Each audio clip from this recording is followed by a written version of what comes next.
Welcome to Everything is Final Fantasy. I'm Drew Kreisman. And I'm Ira Kreisman.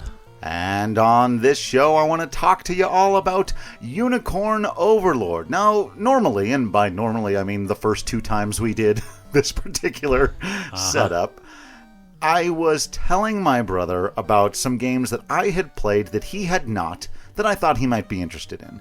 This time it's a little bit different, because when you came over for the Thanksgiving Day holiday, we had both played the demo. Or rather, I had already played the demo, and I was so digging it that I wanted to see if you were digging it. And then a couple of days later when you went home, the game went on sale and we both bought it. Right. Yes. So needless to say, we were sold by the demo and have very much enjoyed this game. But I think there's kind of a lot to talk about, so don't expect this to be a complete review. I've played about 60 hours of it since. You were just telling me you're about 20 hours? I think that's correct, yeah. Yeah. And so there's a lot to talk about, and we're not going to get to everything. But I really do want to start with what I know will be our big point of conversation, because especially, going back to when we talked about what we would do if we could make a Final Fantasy 17. And we've talked a lot before about other elements we would love to see come into Final Fantasy. And then when we were talking about Regalia, there was a similar conversation of, this came very close to some things I wanted. And here in Unicorn Overlord, I think we've got a better execution of a lot of things that were very close to what I wanted, but they almost went too far. And that is the enormous cast of characters in this game, which is both super awesome and rad, and a huge part of the fun is like every time you get a new character and figuring out how to work with them. But sometimes it feels like it's too much. And then there's your problem, Ira, of hey, don't tell people what my problem is. What's your problem? I'll tell you what my problem is. Why don't you tell me what your problem is? Hey, buddy, what your problem is? I always want to use all the characters. Right. One of the things I loved about the Phoenix Caves in Final Fantasy VI was you could take 3 groups of 4. Right. Which is not quite 14, but it's close. I'm not good at math, so just tell me. It's 12. It's whatever. It's 12. Oh, okay. Because Go-Go and Umaro you might not get, sure. Right? But you're going to get all the other 12 characters. Probably, typically. Anyway, The point being, you can almost never use all the characters. In Shining Force, you get 30 characters, but you can only take like 12 to the battlefield at once. Right. Chrono Cross, you get 36 characters, and you can use 3 at once. Sure. Right. And I want to use all the characters. And when I was first playing the demo, I was like, this is great. It looks like you can have eventually 10 units. And if you can fill them all up, you can get 6 characters to each unit. And right now, where I am, like 20 hours in, I've done almost all the things in Cornea I can do before just trying to defeat the Emperor, which I am not at all ready to do. No, so I'm like going into Drakenhold a little bit. And I've hired 2 mercenaries, and I'm not using them right now because I'm full up. I think I've got 8 units, most of which are 4, 1 or 2 of which is 3, and I've got a couple guys I just can't fit in right now. I just got a shaman lady from Drakenhold, and that's great. But you can't fit him into the party.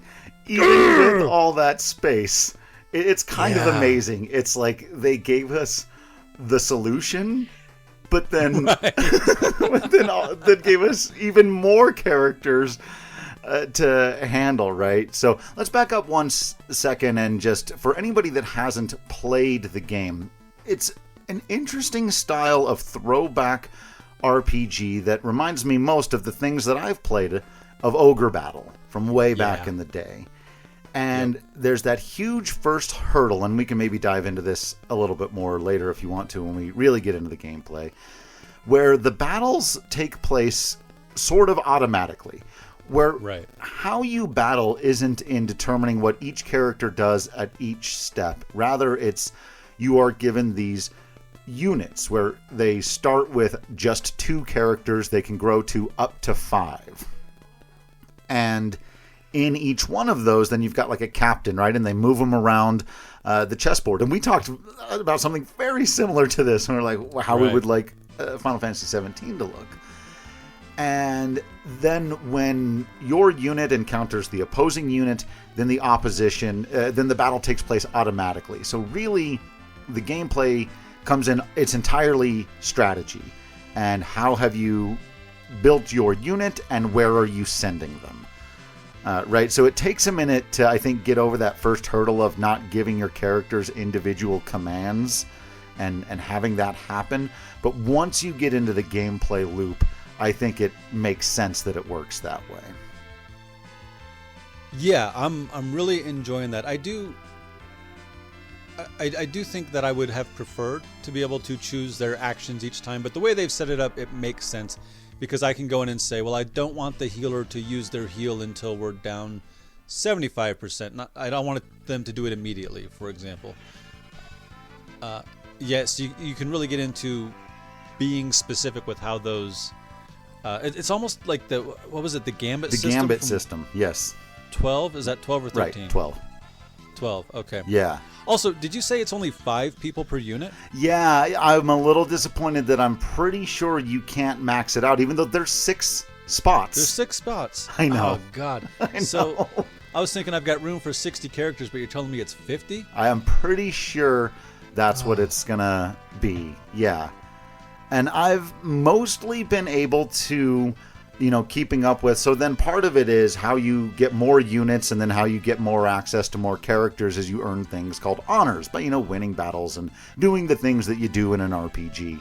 And you get enough of that, then you can expand your units. But you've also got to reach like certain levels of what's called renown. All the RPG stuff that you're probably used to if you're listening to this. But yeah, on the one hand, it's therefore very satisfying to earn a new level of whatever. And then there's another element of this you probably haven't gotten to that I don't want to spoil for you. You mentioned Shining Force earlier. There's some stuff like that. But I've only recently gotten to the point where, I just can't get everybody in. And I feel bad. I feel like personally bad. And some of the characters have been with me from the very beginning. And it's like, I'm not going to leave them out. Right, yeah, I've grown even though there's a lot of characters, I like most of them. Right.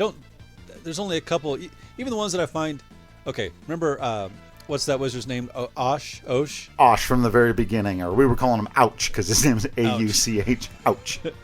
And he's very, he needs a therapist. Yes. And we were teasing him mercilessly. Yes. But I don't want to leave him behind. No. If nothing else, because it would break his little heart. Because the only thing he wants is positive reinforcement. Right. And not only that, but the game also reinforces this with another one of my favorite mechanics, the rapport system.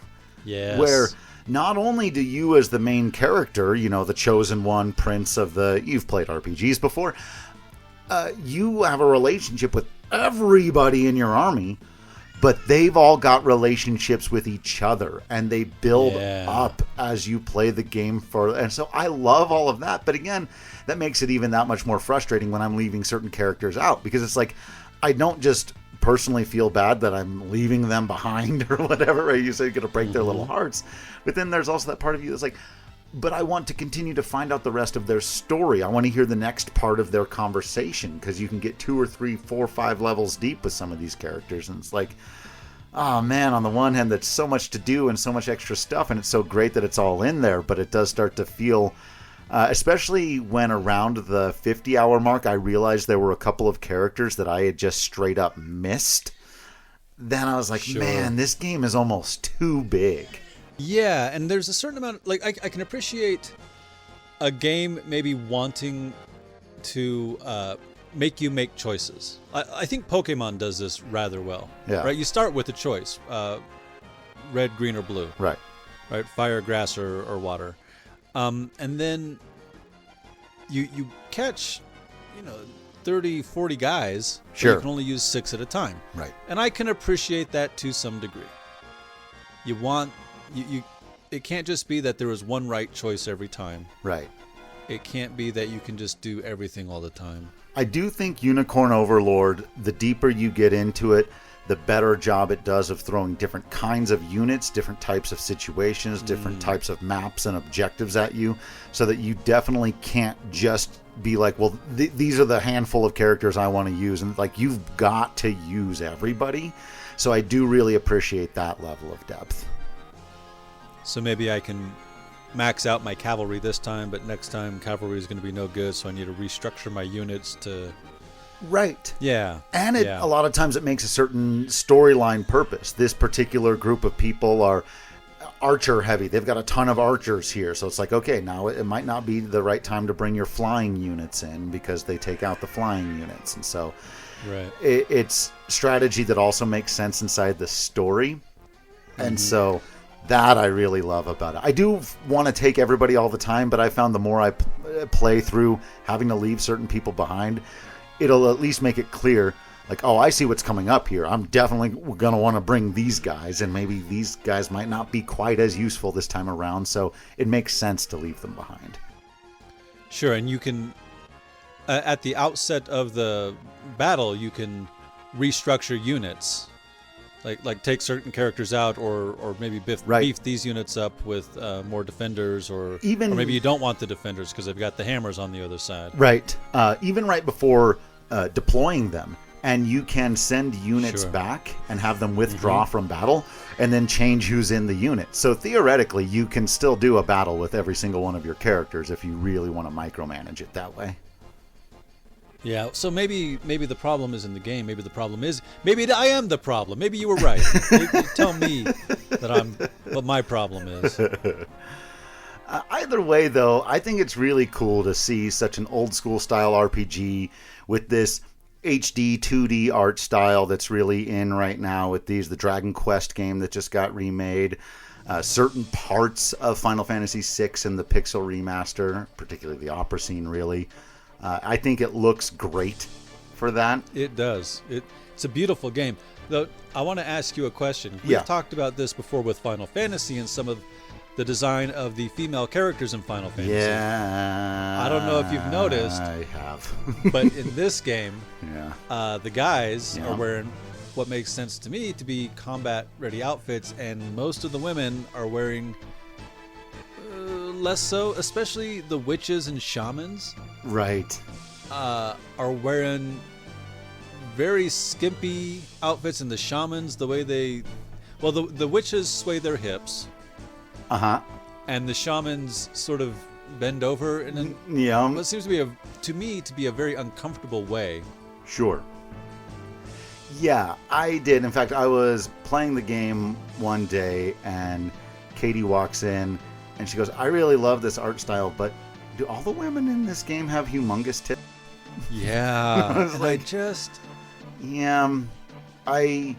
It does have that, and part of it I think folded into my brain is this like classic fantasy feel, because it does. It feels like a lot of those like 80s and 90s style art things, and that's what it looked like back then. But I mean, it's 2024. We can do better than that. And having one or two scantily clad women or one or two I'll say it right, scantily clad men is fine.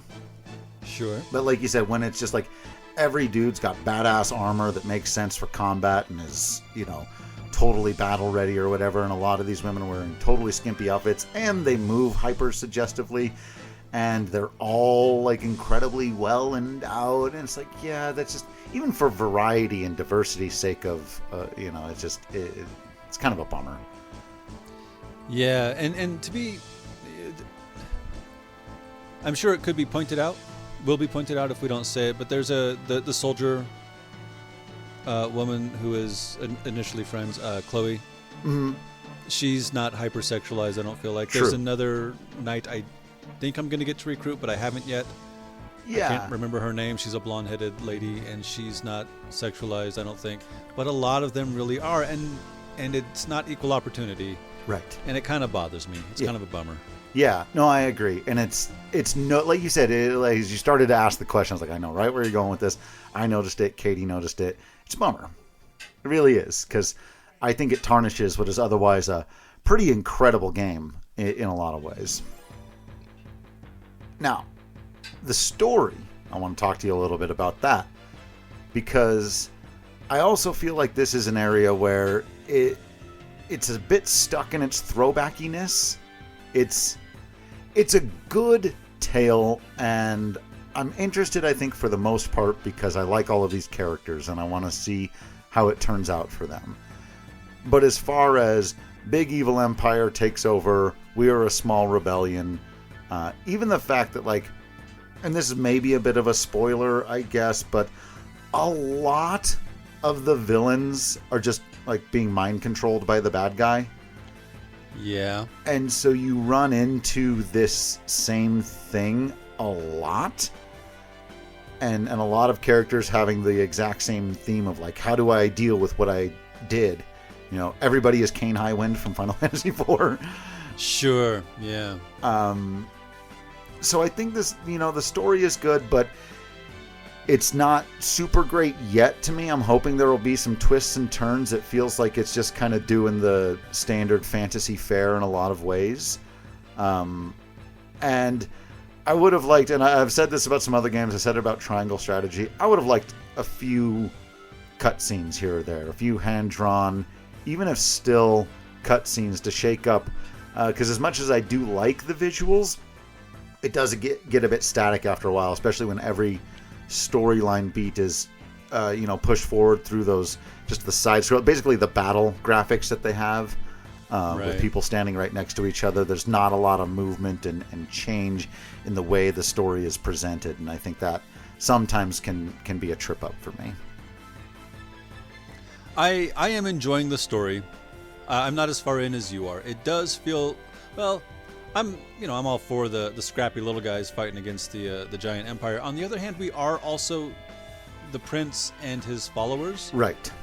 And I have rescued the prince's cousin Virginia, and she's a little snooty. I like her. I'm a royal, and I know this and that. And I went a little further into the desert, and then she and the mercenary Aubin were going at it a little bit. And so on the one hand, we are the scrappy rebels. On the other hand, we're also just more royals. Right. And there's a little bit of, well, he's the rightful ruler. So Prince Elaine it's okay for him to be in charge of everything because he's more, he's a nicer guy than the current overlord. Sure. But it almost reinforces some of that royal overlord. It's called Unicorn Overlord, right? We're gonna be the overlords. I don't know. Yeah. I've been feeling very anti-royalist lately. Sure. No. For any number of reasons. Right. I can understand. Very anti-elite class billionaire. Yeah. Nonsense. Right. So I don't know. Am I taking that too far? No, I think that's interesting, and again, it's something that I hope the story will address more. It does a bit through the character interactions, which I really do think are the massive strength, really, of the entire game. From a gameplay standpoint, it's the character interactions. Who do you put with who? Do you do it more because their classes work really well together? Are you pairing like super powerful units that all do the same type of thing? Or are you going for diversity? Are you putting them together because you like their story? Are you trying to force characters to like each other who didn't before? Or do you like these characters are already pals and you want them to become the absolute best pals ever, right? There's all that. Sure. And then I think that they do start to talk a bit more as Elaine meets other royals, and there are, more. Again, the strength of having so many characters is that I don't think any of them necessarily are underserved. Maybe, not everyone's going to get the spotlight, but I think they do a really good job of starting to have some of these other characters who aren't royalty, make it clear that they've got their needs and desires and everything like that too, and Elaine starts to struggle a bit more with the concept of leadership and why he, like you said, should deserve it. But I hope they dive deeper into it, and I definitely am loving the gameplay enough, and the character collecting enough, and the RPG elements enough to just see it through, find out. Oh yeah, absolutely. I fully expect to complete the game and collect all the characters and maybe play it again, because I'm getting the impression that I never want to be this guy, but I kind of want to know what happens if you recruit or execute. What happens if you execute people? I'm not doing that. Right. But maybe on my third or fourth playthrough, I'll be the bad guy. I don't know what happens when you do that. Right. No, totally. I will also say I get the sense, too, that this is going to be like a 100 hours to complete type of game. And I imagine you and I are both playing it in such a way that we're going to liberate every single town. We're trying to get every single character. We're trying to. So maybe it doesn't need to be. But at 60 hours in, I've explored most of the first area. I think all of the first area that you can. Most of the second area that you can. And about half of the third area. There are 5 areas. Right. So countries, did basically. You go... So when given the option to go either to Drakenhold or Elfheim, Elfheim? Yeah. Dragonland or Elfland. Yeah. I went to Dragonland because even though going to Elfheim is supposed to unlock the ring, they said, but your cousin's in trouble. So I'm like, okay, well, I want to go help my cousin. So I went to the Dragonhold place. Right. So which one did you go to? I did the same thing. And I did most of Dragon Place before I decided I was going to go check out a little bit of Elf Place. And then I finished Dragon Place, and now I'm full on into Elf Place. And one of the things I love is that even though I've decided to go to Drakenhold, I can also fast travel back to Cornea and try to finish liberating all these little towns. And that's when I got the little bit of spoiler here, but I got the Laurent. Right, sure. Sort of side story thing going on. Right. And I've met now this blonde-headed Monica, cavalry. probably. Monica, that's right. So I've met her. I haven't, but I don't want to do that fight yet because I don't have room for her. Right. And now... I know. And then I met the shaman, and so I'm finding these places where you can do fights against illusions. And there are a couple fights that are out of my league right now that I haven't tried. Yeah. But I like being able to go, okay, I'm going to go back to Dragonhold and try to take on some of this stuff. Now I'm going to go back to Cornea, and maybe I'll try to recruit Monica, and then I'll go back to the other place. And so I like that I can fast travel and bounce around and pursue multiple storylines at the same time. Yeah, I love the fast travel system, and I love that it tells you the recommended level for each fight before you get into it. I love that you can back out of fights. Like, for a game that gives you a billion things to do and a billion reasons to do them, it's also very respectful of your time. And I appreciate that because it allows you can play it like how you want. Sometimes I flip it on and I was like, I'm not going to do any battling today. I'm going to go around to cities. I'm going to try to gather resources. I'm going to make deliveries. I'm going to do this part of the game. I'm going to do rapport missions, and you can like buy people meals and like go and listen to conversations. Like, I'm just going to do that. And I'm going to play this game for 2 hours, not have a single fight. And sometimes you boot it up and you're like, all right, we're power leveling today. We're liberating city after city after city. And I'm getting my honor. And I love that. I've talked about this with some of the other like big open world games these days. Even Rebirth has this problem a little bit, though I think it manages to get around it. But a lot of times it can be difficult to know, people like this organic storytelling style, but I don't always know when I'm going to get in a fight or when a story mission is going to happen, when a thing is going to take up my time, and I'm not always ready for that type of gameplay and experience. With Unicorn Overlord, it's like anything that happens, you can just back out of it really quick, or it's just, you can fast travel everywhere. Super respectful of your time. I love that. Yeah. Speaking of characters, have you hired any mercenaries? Because on the one hand, like, I love being able to create a character, even within the confines of this style. Yeah. On the other hand, who has room for extra guys? I know. So I did at the beginning, like you said, for the fun of it, and because I was very much encouraged by the game to do it. But yeah, I don't use them now. And I feel bad about that. Yeah. I feel bad about the characters I created that I just don't have space for anymore. So yeah, I did it a little bit. I might end up doing it because there's one character class. Like I said, there's a character that I know I missed, and I'm pretty bummed about it. And I also don't have anyone with that character class. So just to have that type, I may go and make one. But can you not go back and get them? I don't think so. Oh, no. I might have accidentally killed them. Oh, no. Recruit or execute? No, it wasn't that kind of thing. It was. So here's an interesting thing that's not really super spoilery if we stay away from specifics. Sometimes in battle there will be like people that you can go and talk to and talk them out of having the fight, and sometimes even talk them into joining your side. And I think what I did was I was playing late at night, I wasn't paying super close attention, and rather than sending the correct character to go and talk to them to get them to join my side, I just sent someone in and killed them. Oh no. I know. Yeah. I feel bad. I might know what you're talking about then. Oh, interesting. It's a dragon person. Oh, okay, then I don't know what you're talking about. So there's a thing that I did fairly recently with a cleric and a swordsman. Oh yeah. Yeah, and that you got to send the cleric to go talk to him. I did that wrong, and then I restarted that battle. And okay, all right. Unkilled so it's him. possible to not recruit guys you might have recruited otherwise. Right. Interesting. Okay. I know. Ultimately, I think it's just super rad that this game exists. Yeah, this is a cool game. I love all the options.